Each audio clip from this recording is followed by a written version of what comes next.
Bonjour et bienvenue sur netprof.fr. Dans cet ensemble de leçons, on va étudier les réseaux informatiques. Alors, on va parler des réseaux locaux, puis des réseaux étendus,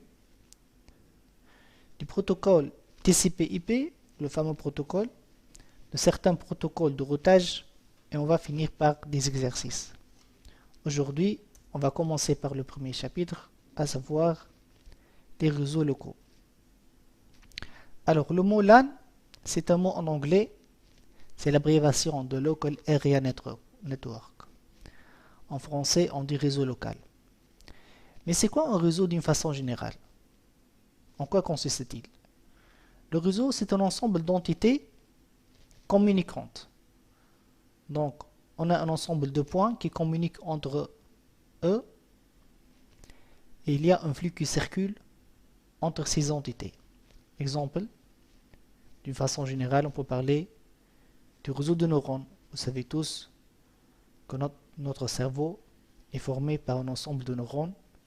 Il y a un ensemble de flux de courants qui circulent entre ces neurones. Le réseau GSM, vous le connaissez tous, et en particulier le réseau informatique, objet de ce cours. Le réseau informatique, c'est quoi? Dans ce cas, l'ensemble des entités, c'est essentiellement les PC, les serveurs, les imprimantes, qui communiquent entre eux un ensemble de flux de données, par exemple des emails, des documents, des images. D'accord? Alors, le réseau local, donc, c'est un réseau informatique qui est géographiquement limité, d'où son nom réseau local.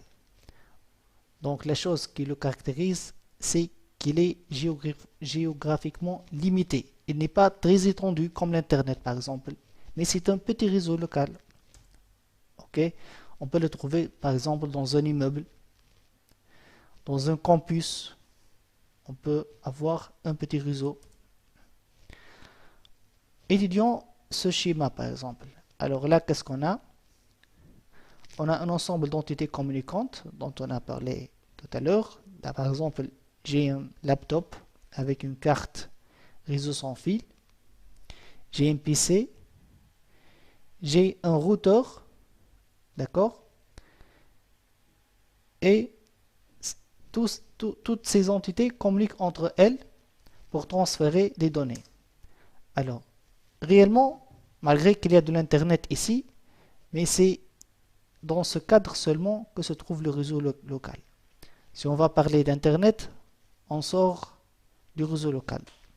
D'accord? Alors, notre réseau local est caractérisé généralement par le fait qu'il a un haut débit. Donc, on parle généralement, bon, le 10 mégas est mort, mais on trouve typiquement le 100 mégabits par seconde. Ça veut dire que ce PC, par exemple, peut envoyer vers ce laptop 100 mégabits par seconde. Et on trouve aussi, surtout dans le monde des entreprises, le débit du gigabit. Un giga, c'est 1000 fois le méga. Et même, on trouve le 10 gigabits de nos jours dans les entreprises, bien entendu. Alors, quels sont les composants de réseau local? Évidemment, les données, puisque c'est le but d'avoir un réseau local. Les terminaux, comme on a vu, un PC, un ordinateur portable, une imprimante. Donc les données circulent entre les PC. Mais pour faire circuler ces données, on a besoin d'un ensemble de protocoles. C'est quoi un protocole? C'est tout simplement un ensemble de règles qu'on doit suivre pendant l'échange de ces données. D'accord? Et on a aussi besoin d'un ensemble d'équipements qu'on va appeler pour le moment des concentrateurs. Et on va voir ce que c'est que ces concentrateurs qui vont permettre le transfert des données entre les terminaux en utilisant des protocoles. Et bien évidemment, on aura besoin d'un support physique, par exemple comme le câble. Alors les terminaux, comme je l'ai déjà dit, sont les PC, les imprimantes, vous le connaissez tous, avec la remarque qu'on a toujours besoin d'une carte réseau pour interfacer ce PC par exemple avec le support physique. La carte réseau, vous le savez tous, elle a cette forme. Donc on trouve ici ce connecteur qui a un format assez spécial. C'est un format standard appelé RJ45.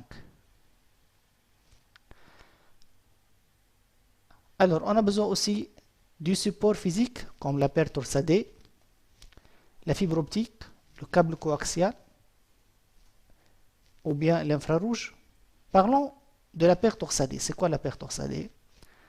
Donc en fait c'est un câble en cuivre mais qui est formé de 8 fils.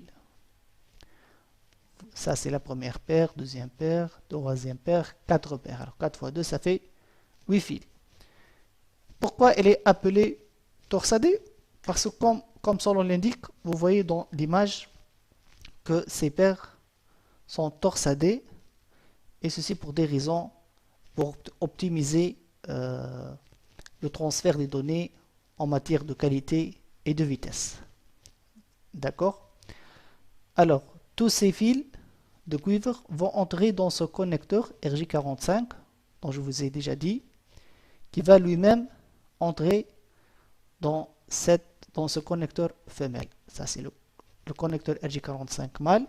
Vous voyez bien les 8 fils.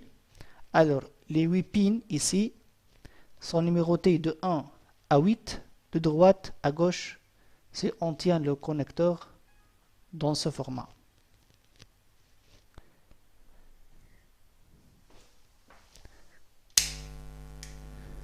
Une fois les paires torsadées vont entrer dans le connecteur, on aura ce format. Vous voyez bien, de 1 à 8, ça c'est le premier bout du câble, ça c'est le deuxième bout du câble, et les paires ne sont pas entrées dans le connecteur comme ça au hasard, mais il y a un code couleur à suivre. Donc, de gauche à droite, on a le orangé blanc, puis la deuxième pin sera connectée au fil orangé, on aura le vert blanc, le bleu blanc, le vert, le marron blanc et enfin le marron. Alors le câble, s'il est construit de cette façon, on l'appelle un câble droit. C'est le câble typique que vous trouvez sur le marché. Et là, par exemple, ça c'est l'image d'un câble torsadé prêt à être utilisé. Et c'est le support le plus utilisé généralement, surtout dans les eaux locaux. D'accord. La fibre optique, par contre, elle n'est pas constituée de métal. C'est pas un câble en cuivre, mais en fait, la fibre optique est formée par deux brins de verre. Oui, c'est le verre, mais la fibre, elle est très fine. Et dans cette verre va passer de la lumière et pas de l'électricité. D'accord?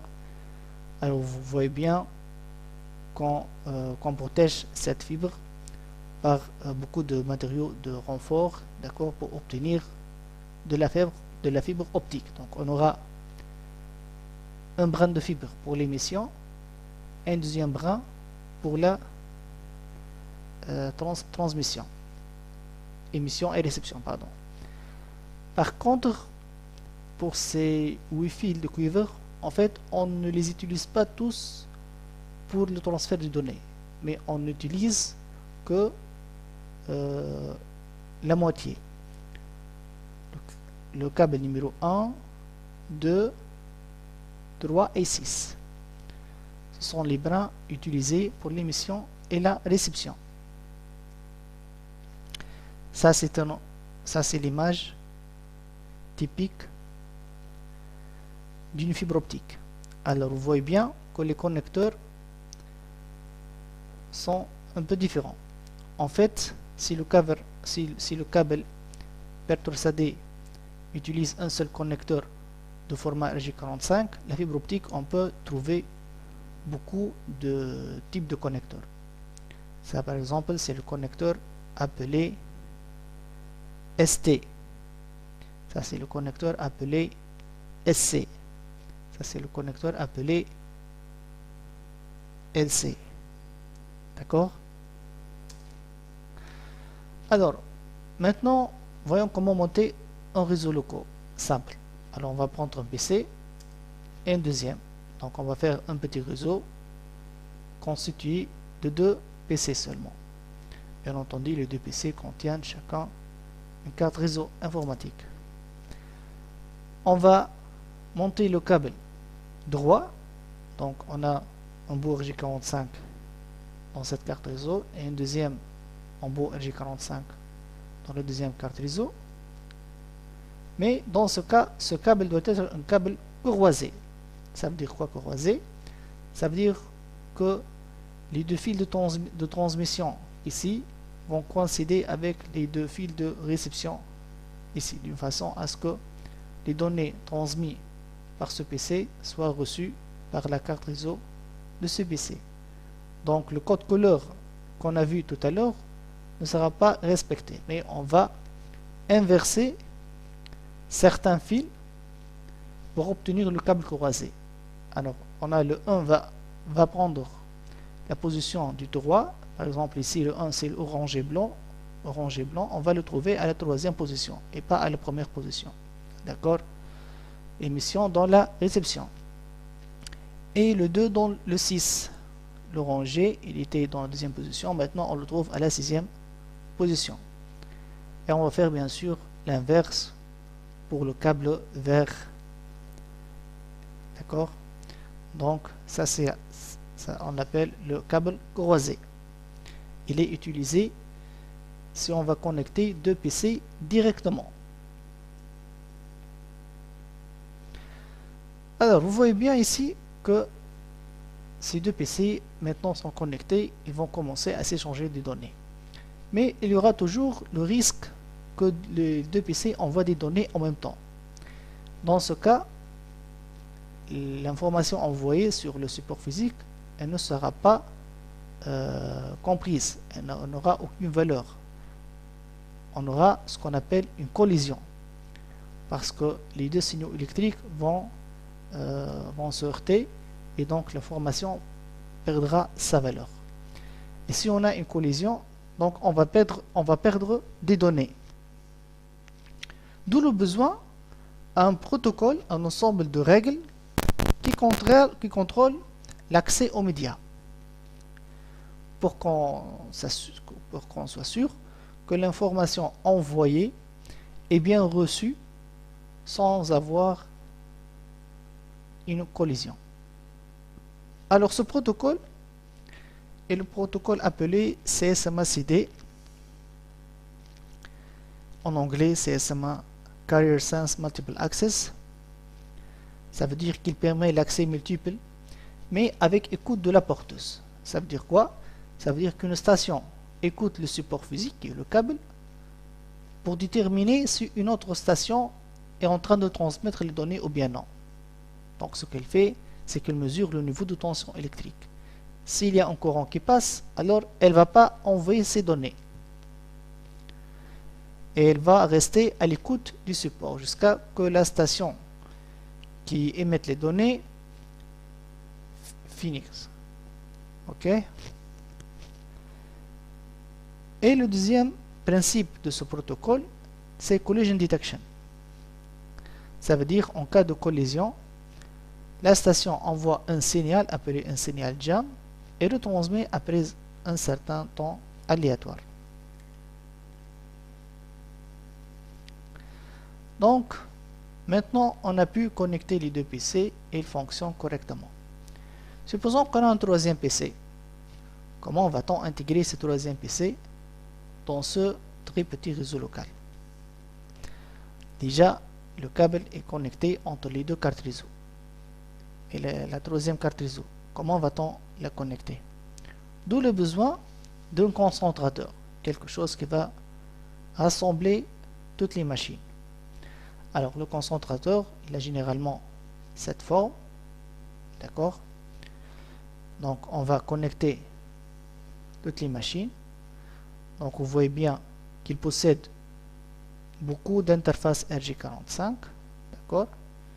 Et toutes les machines seront connectées à ce concentrateur. Maintenant, ce câble sera un câble droit. On n'a pas plus besoin d'un câble croisé parce que c'est le concentrateur lui-même qui va envoyer l'information, d'accord, d'un PC à un autre. Donc ça, on est bien d'accord, c'est un câble droit, ce n'est plus un câble croisé. Alors ce concentrateur, la première génération de ces concentrateurs est appelée hub. D'accord? Donc le hub c'est quoi? Le hub c'est vraiment, il est trop bête, il reçoit de l'information, il la transmet à tous les ports, d'accord?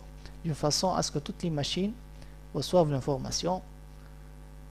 Une seule machine bien sûr, généralement qui est concernée par cette information, elle va prendre l'information et les autres machines vont ignorer le message. Mais vous voyez bien, l'inconvénient de cette machine, c'est que quand le nombre des machines augmente, c'est comme si on avait beaucoup de personnes dans une même chambre. Alors ces personnes vont parler, mais à un certain moment, on ne va plus entendre ce que disent l'autre parce qu'il y a beaucoup de bruit. D'accord? Donc l'inconvénient, c'est que quand le nombre de machines sur un hub augmente, le nombre de collisions va augmenter et on n'arrive plus à écouter correctement l'information envoyée par les machines. D'où le besoin d'un autre type de concentrateur. Si on revient à l'exemple de la chambre, par exemple, on va dire qu'on va mettre des séparateurs entre chaque deux personnes qui parlent ensemble. D'accord? De telle façon à ce que le bruit de ces deux personnes, par exemple, n'arrive pas à ces deux autres personnes. Donc on a besoin de notre concentrateur qui fait presque la même chose. Le hub, je rappelle, ce qu'il fait, c'est qu'il reçoit de l'information sur un port et la diffuse sur tous les autres ports, sans savoir qui est concerné par cette information. Alors on a besoin de limiter le bruit, comme on a dit que les hubs, ils ont une bande passante partagée et le risque de collision est très important. Donc on a besoin d'un autre concentrateur qui a une bande passante dédiée par port. D'accord? Ces concentrateurs, on les appelle des commutateurs, ou bien en anglais sont appelés des switches. Alors la cascade, c'est quoi une cascade? Pour comprendre la cascade, prenons cet exemple, on a un switch, donc maintenant on n'est plus avec le hub, on a un switch qui a 24 ports et 30, mais malheureusement on a 30 utilisateurs. Donc ça c'est mon switch, je vais connecter mes 24 utilisateurs, mais il me reste encore 6 utilisateurs. Comment je vais connecter ces utilisateurs sur le réseau local? Donc je vais prendre un deuxième switch, je vais connecter mes 6 machines restantes et après ces machines ils peuvent communiquer ensemble, ces machines aussi elles peuvent communiquer ensemble, mais une machine de ce groupe ne peut pas communiquer avec une autre machine de ce groupe. Donc c'est quoi l'idée? L'idée c'est de mettre un câble entre ce switch et ce switch, d'accord? Ce câble on l'appelle un câble de cascade et on dit qu'on a fait une cascade entre les deux switches d'une façon à ce qu'une machine d'ici peut communiquer avec une autre machine de ce groupe. Alors ce câble généralement doit être un câble croisé, c'est comme si on a connecté un PC à un PC, d'accord? Ce câble, comme aussi ce câble, généralement il ne doit pas dépasser la longueur de 90 mètres, d'accord? Mais si cette distance elle est supérieure à 90 mètres, qu'est-ce qu'on fait? Alors dans ce cas, on doit utiliser la fibre optique. La fibre optique, il y en a beaucoup de genres. Donc par exemple, il y a la fibre optique multimode. Elle permet un débit de 1 gigabit jusqu'à 550 mètres. Mais si on va dépasser les 550 mètres, on peut aller jusqu'à 10 km par la fibre monomode. D'accord? Mais généralement, si on est dans le cas d'un réseau local, on utilise généralement la fibre multimode. Généralement 500 mètres, c'est largement suffisant si on parle d'un réseau de campus par exemple. Alors les caractéristiques des switches. Comment choisir un switch? Le switch, bien sûr, parmi ses caractéristiques, c'est la vitesse du port. Comme j'ai déjà dit, la vitesse de nos jours d'un port, c'est de 100 mégabits, voire 1 gigabit pour les nouveaux switches. Le mode duplex, ça veut dire quoi duplex? Alors, on dit que le duplex est half duplex si le port peut émettre ou recevoir mais pas faire les deux en même temps. Par contre, il est dit en full duplex lorsque le port peut émettre et recevoir en même temps sans avoir de collision. D'accord? Donc ça veut dire qu'un port en mode half duplex, généralement on trouve de la collision si le switch veut envoyer vers la machine et la machine veut envoyer vers le switch. Par contre, si les ports du switch supportent le mode full duplex, dans ce cas, alors il n'y aura plus de collision théoriquement, d'accord, et même pratiquement, parce que le switch peut envoyer vers la machine et la machine peut envoyer vers le switch en même temps. Parmi aussi les autres caractéristiques d'un switch, c'est le auto-MDX. Ça veut dire quoi l'auto-MDX? Rappelez-vous que je vous ai dit que ce câble doit être un câble croisé. C'est comme si on a connecté une machine à une autre. Mais les nouveaux switches de nos jours supportent le mode auto-MDX qui autodétecte le câble. Ça veut dire qu'on peut mettre aussi un câble droit ici et c'est le switch qui fait de l'autodétection. Donc il essaie comme si le câble était un câble croisé. Si ça ne marche pas, donc c'est lui qui va inverser d'une façon à ce que même un câble droit ici peut faire l'affaire et communiquer ce groupe avec le deuxième groupe. D'accord? Donc soyons un peu pratiques. Maintenant on va construire un petit réseau local. Alors généralement si on va parler d'un réseau de campus par exemple, donc ici on a une armoire informatique. Cette armoire on l'appelle répartiteur. On a trois armoires en fait. L'un des répartiteurs est appelé répartiteur général, d'accord, et on a deux sous-répartiteurs. Pourquoi on a trois armoires? Parce que en fait, par exemple, on a trois immeubles, d'accord. Dans chaque immeuble, on va faire une petite armoire informatique et on va connecter toutes les machines à cette armoire informatique. Puisque la distance entre les deux immeubles est séparée à 90 mètres, donc on aura besoin de la fibre optique représentée ici en rouge. D'accord? Par contre, toutes les machines de cet immeuble sont connectées en cuivre au répartiteur général. Même la même chose, bien sûr, pour les utilisateurs dans cet immeuble et les utilisateurs dans cet immeuble. D'accord? Alors, elle consiste quoi, ce répartiteur? Alors, l'armoire informatique, elle a généralement une largeur standard appelée 19 pouces. D'accord, 19 U. On trouve dans l'armoire informatique le panneau de brassage. C'est un ensemble de points RJ45 sur lesquels vont se terminer les câbles cuivre venant des machines. D'accord, donc chaque machine, on aura un câble venant de chaque point réseau, il va se terminer sur le panneau de brassage. Il est aussi de 19 pouces. On trouve aussi un panneau de brassage pour la fibre optique, puisque dans notre cas, on a besoin de la fibre optique. Vous remarquez que le connecteur de la fibre optique est différent du connecteur RJ45. On trouve le concentrateur, notre switch, d'accord, et bien sûr de l'alimentation électrique. Alors, de chaque point RJ45 va sortir un câble appelé câble de brassage. C'est aussi un câble RJ45 droit, d'accord. Il va se connecter sur le switch, n'importe quelle porte du switch.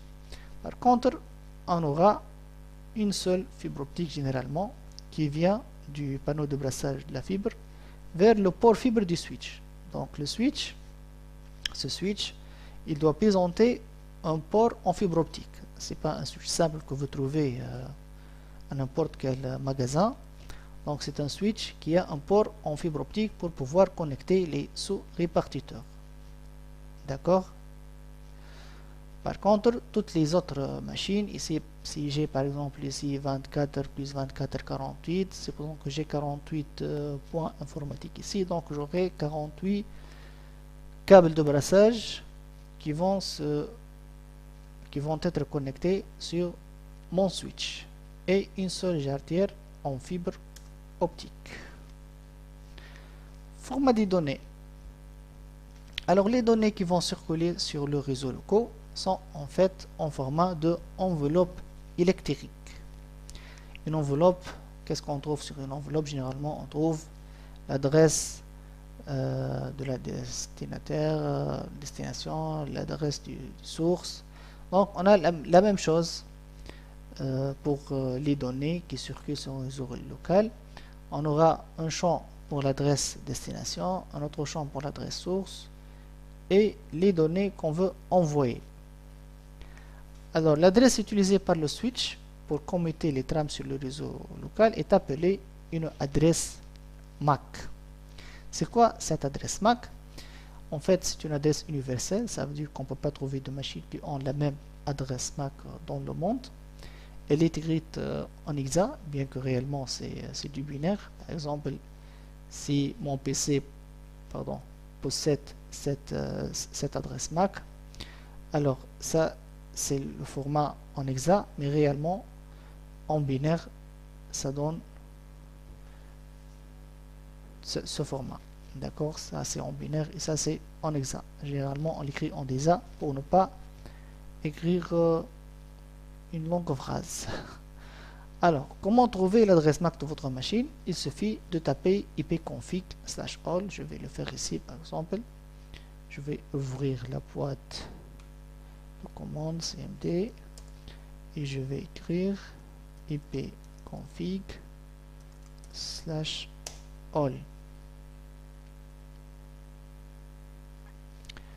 Alors, vous voyez bien que ça c'est mon adresse MAC 0013 CE 190278. Vous pouvez aussi la trouver en faisant double clic sur votre carte réseau, support et puis détail. Allez-y. Allez.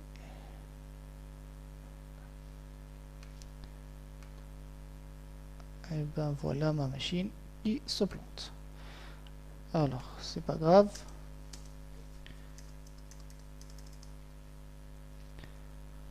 On va continuer pour voir comment fonctionne le switch avec ses adresses MAC. Alors là, on a un switch. On va supposer qu'il a 4 ports, d'accord? Sur le troisième port, j'ai la machine A, la machine C. Et sur le port numéro 4, j'ai une machine qui est la machine B. Alors je vais supposer que cette machine a l'adresse MAC A, cette machine a l'adresse MAC C et cette machine a l'adresse MAC B. Par défaut, le switch ne connaît aucune adresse MAC. Donc il va apprendre, il va voir que la machine A veut envoyer une information de A à B. Donc il va voir le champ MAC source. Alors il va trouver la MAC source CA qui vient sur le port 3. Donc il va écrire dans une table inter qu'on appelle une table de commutation que l'adresse MAC A se trouve sur le port 3. Alors cette information va aller vers la machine B. Il peut lire qu'elle va lire à la machine B, mais il n'a pas encore une entrée dans sa table vers la machine B. Donc ce qu'il va faire, c'est qu'il va diffuser vers tout le monde. Il va faire comme le hub tout bêtement. Il va envoyer vers tous les ports, d'accord? Et la machine B va bien sûr recevoir l'information et elle va répondre. Quand elle va répondre à la machine B, donc là où le switch va savoir que la machine B se trouve sur le port 4. Et donc il va écrire que l'adresse MAC B se trouve sur le port numéro 4. Cette information est destinée à la machine d'adresse MAC A. Donc il va voir dans sa table A. Maintenant il connaît que la machine A se trouve sur le port droit. Donc il va envoyer l'information vers le port droit. Il ne va pas faire une diffusion comme il a déjà fait la première fois. D'accord? Ici on n'a pas de diffusion. Et ainsi de suite que le switch va apprendre et il va construire sa table de commutation. Voilà, c'était pour la première leçon sur les réseaux locaux. J'espère que vous avez bien compris ce que j'ai dit. Merci.